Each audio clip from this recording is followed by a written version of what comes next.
Hi everyone, and welcome back to the Western Centurion channel. And today is Thursday the 14th of September, and the time is just about 3 o'clock in the afternoon.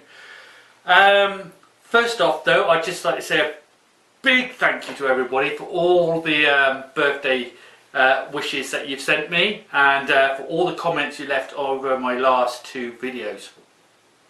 One being about the drop down section, and obviously about Lawrence Calvert, who was Laurie's grandfather, who was awarded the BC in the First World War.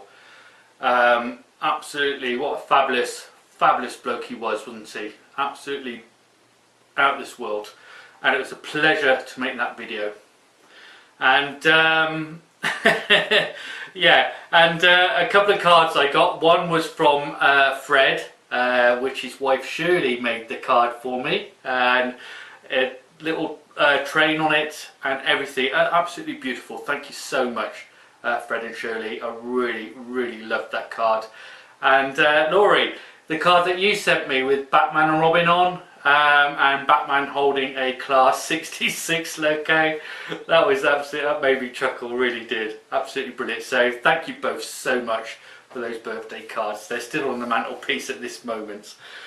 So what I've been up to at the moment, well, I've just about finished the drop down section, and that's what this video is actually about. And I've made a couple of, well, not a couple, I've made a few videos earlier on.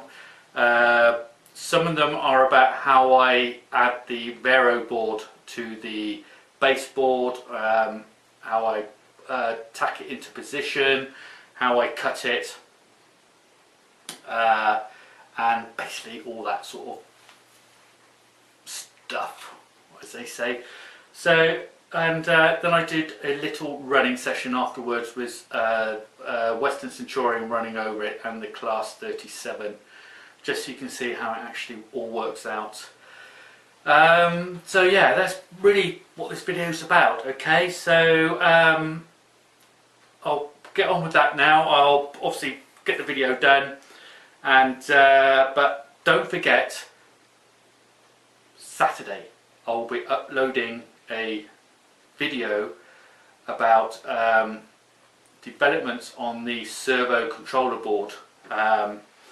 Dave Fenton sent me a beta version last week, and I've been playing about with it most of this week, in between doing other videos, and it is some really fabulous news. So all of you people out there with the Mega Point controller system, you don't want to miss this, because it is awesome, really is. Okay, so look out for that.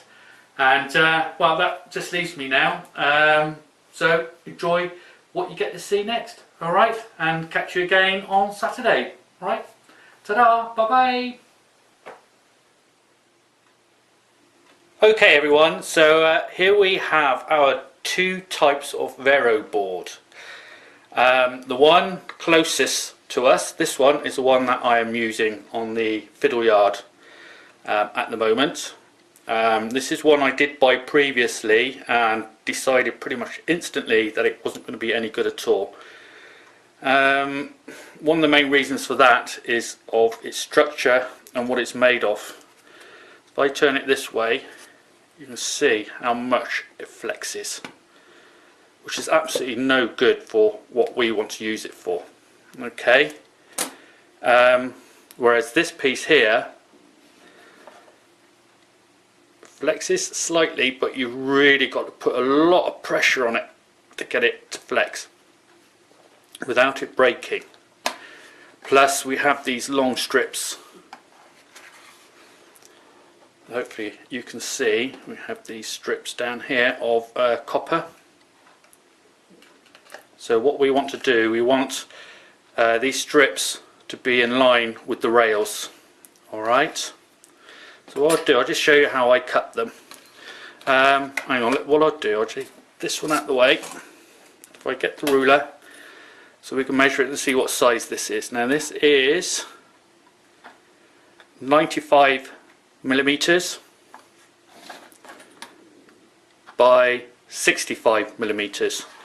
Now I know this piece will be enough to make 4 sections. Now I didn't divide these up using the ruler, I did it just by counting the holes down here till I got to the equal amount, and the same across here. So what I'd do, so for example, we would just say we counted and it was there, we'd turn it over, just give it a little mark and put the ruler on. Now what we want to do is where we cut it, we want to cut it where these little holes are, alright, all the way down. Now I won't cut this one yet because I have one here I did a few minutes ago. You see I've already cut it lengthways. If I join it back together you can see where I've marked it out. And you want to cut it on the reverse side, not on the side where the copper is, but on the reverse side where it's blank. It makes it a lot easier, and your blade on your craft knife will last a bit longer. And it's very simple. Once you started cutting through, you'll hear the tone of the cutting change, and you'll know that you've actually got through the top surface. And then all you have to do pretty much is just snap it in half. And I've already done these 2 here, so again it's just a case of snapping it, done. And you get a nice clean break. I'll do the same with this one. There we are. So we now have our 2 bits, sorry, our 4 sections of Vero board to go underneath the track. Alright, so the next bit will be showing you how I go about doing that task. Alright, back in a mo. Okay, so the first thing we'll do now, I'll just line up the Vero board on where I want it to go under the track. I'm going to have to cut the sleepers away from underneath, so I've got to decide which ones I'm going to cut. So what I'll do, I'm going to cut it from here, give me a good bit of room, put the knife underneath and cut. Same here, knife underneath and cut. And the same on this section.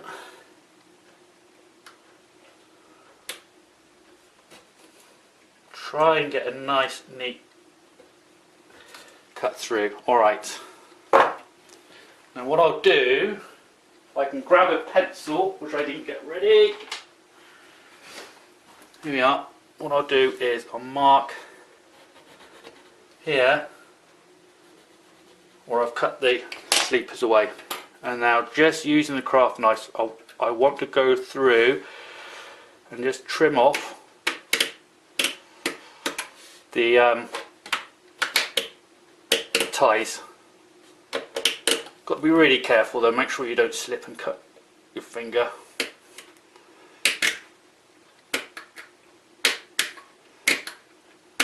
There, right, that's those ties cut off. So what I can do now is I just need to lift up this tack here and take it out, and I can lift the track up slightly and take these out, and then the same on the other side.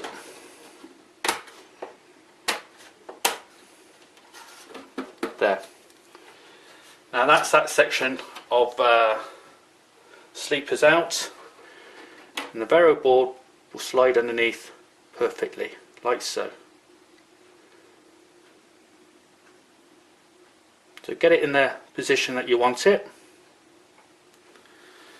and then using some tacks, just put these down here, and a pair of pin nose pliers. We shall start securing the Vero board. So I'll put the first one in here.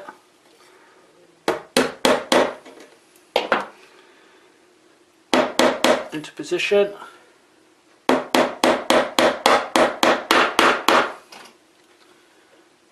There, that's where I want that one.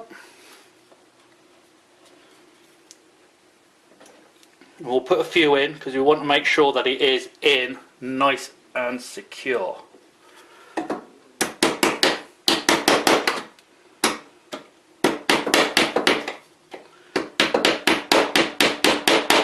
Bit awkward trying to work underneath this, but it is doable. Another tack. This time we can come in closer to where the join is on the baseboards, and we want to come in as close as we can. I think about there will do it.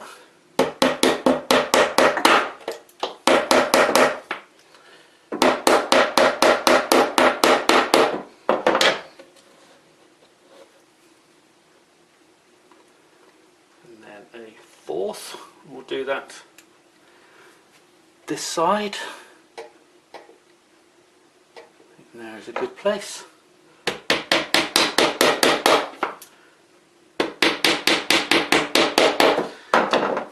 And yes, I know I could have done it on exactly the same track as this one, but hey, doesn't matter. It's not meant to look beautiful. Put that one in there.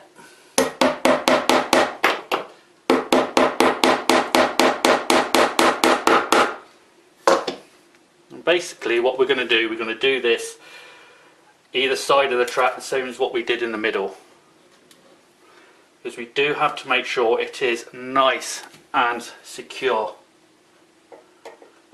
because once we cut through the track and the Vero board, that will mean it will be, we didn't put any in here, these two, it would be loose, or it could lift up quite easily.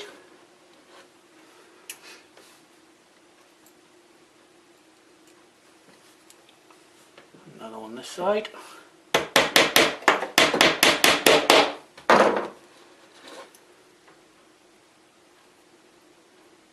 This will be nice if you could sit to a table to do this.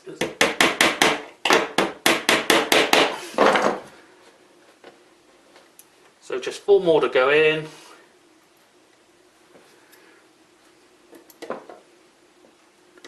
In the hole, there we go.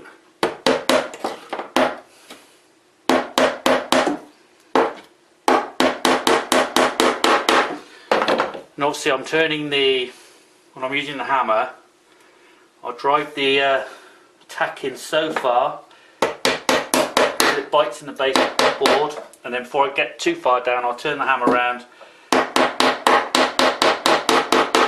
and use the other side. That's just to make sure that I don't actually damage the track,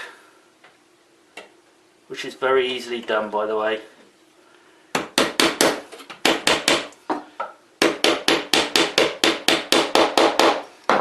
There, and then the last one.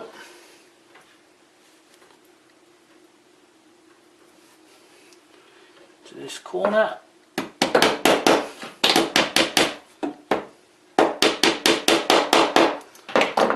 So there, that is the Vero board now secured in place. So what I'll do, the next stage we will look at soldering the track and then cutting it. Okay, so back again in a mo. Right, okay, here we have my setup for soldering. I have my digital soldering iron. In my previous video, when I said that I was about the quality of my soldering, well, I did notice I only had it set up for about 380 degrees. So I've now pumped that up to 400, so that should cope with the lead-free solder a bit better. I don't know, I'm going to try it. This will be the first time and it will be on camera. And I've got 2 types of solder. I've got this solder here, which is 1.2mm thick, and that solder there, which is 0.5mm thick. And obviously I've got my flux as well, liquid flux, and cleaning utensils for the soldering iron tip. Now I kept the soldering iron tip on the original one. I had thought I might use a smaller tip, but I'm going to try to see how it works at the moment. If I need to change it, I'll change it later on, but we'll give it a go. Okay, so I'll just get the camera in position and we'll get soldering. Right, there was something I forgot to mention a bit earlier. Is that the fact I've just put the tacks back in here. I'll put one in this sleeper and one in that sleeper. That's just to try and keep the rails down and stop this moving around. And then the other thing I need is my track setter, which I'm just going to put in here. And that's because I want to try and make sure I don't push these rails in when I'm doing the soldering. So, first thing we need is a bit of flux. I'm using the liquid flux. And I'll pour that along here, or apply it along here. Okay. Now, let's see if I put that there. Have my tip cleaner, and I'll put that into here before I start soldering. So let's try the 1.2mm solder first, shall we? It's going to be a bit difficult because the camera is right up close, so I'll just dab that onto the track and put a solder on the end. There, solder's going on nicely. There, that's the first bit on. So I'll just clean the end of the tip again, back in the tip cleaner, back on the track, and apply more solder. Just keep letting it go in, don't move the iron. Nope, there's a little bit more on the bottom we want. There. And that doesn't look like it's joined, so clean the tip again. A bit more, because what the solder's doing, it's trying, or it's more attracted to the Vero board. So I'll just whack a bit more solder in there, and hopefully that should bridge the gap. And it's not. There we are. There. Keep going across. Right. That bit done, so I'll clean the tip again on there. We'll do along here.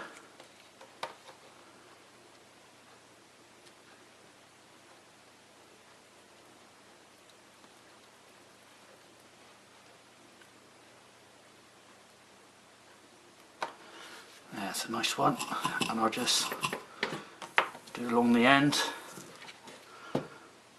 Just here.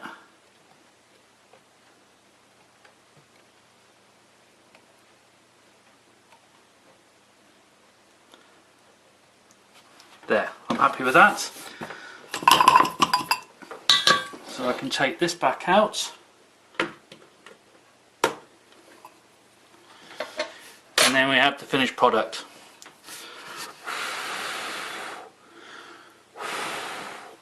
Try and cool it down a bit. Yeah, that's nice. It's settled there perfectly. So all that's left for me to do is do the other side. I won't be doing that on the video because I need to move the camera out of the way because it's a bit awkward to get around to the other side. Okay, so when we come back, we'll be coming back to cut the Vero board and the track. Okay, so catch you again in a mo. So now that I've got the track soldered to the Vero board and the Vero board firmly tacked down to the baseboard, it's now time to cut. And I'll be using a Dremel with a metal cutting disc on the end, and here we go.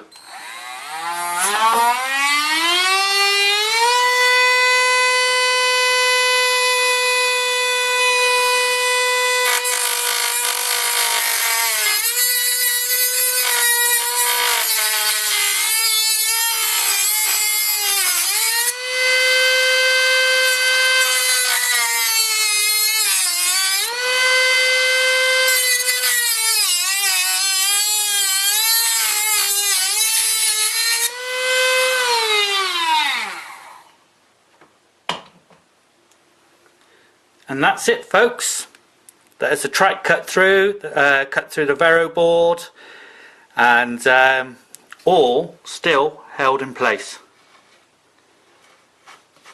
It feels good. A little bit rough. I'll probably just file that down. But I suppose the test is, let's just run a coach across.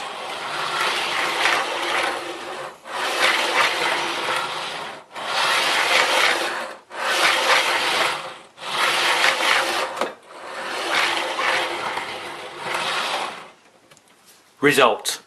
Now all that's left to do is another 3, and I've got to get the other 3 done so I can actually get out the garage, because if I lift this up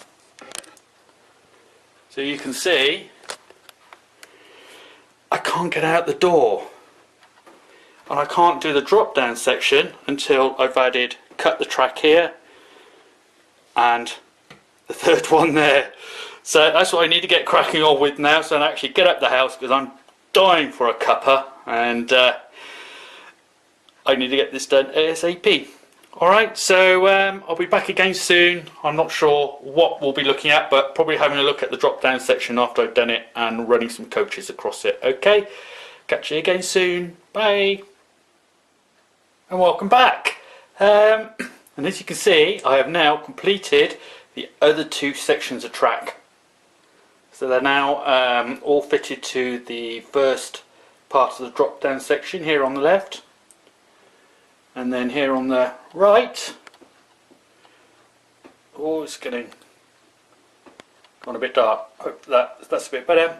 You can see where I've put the Vero board down and finished off the track by soldering to it and tacking it all down. I haven't done over here yet, which is this section here. This is where it drops down. So I haven't completed that, and I won't be completing that until I know exactly how I'm going to do my turnouts. That's still to come. I've ordered some more Vero board today, 10 pieces, same size as the one you saw a little bit earlier. So hopefully they'll be here Saturday or Monday. And what I'll do with some of that is just to use it to fill in under here, so I can cut some sections off, put them underneath here and there, and at the other side tack them down and solder the track to it, just to make sure that doesn't flex as the trains are running over it. Okay, so what I'm going to do now is that I'm going to put the camera on the tripod and show you how it all lifts up. Alright, so back in a mo. Okay, well, as you can see on the right, I haven't put down the right hand side of the drop down. That's because I don't really want to have to undo the track that I've attached to the fixed track for test purposes. So all I do, I just lift up the section on the left, because there's also another little addition I've made as well, just to try and keep everything in alignment. Alright, so what I do, I lift it up here, pull the latches back, and they slot into place, and then I have the addition of 2 bolts. Well, I've drilled a hole here, I can push that down in, and a hole there. Push that down into place, and now that will make sure that all of this is kept in alignment. I hope, at least that's the plan. So yeah, and now let's get some trains running across it, shall we? Yippee!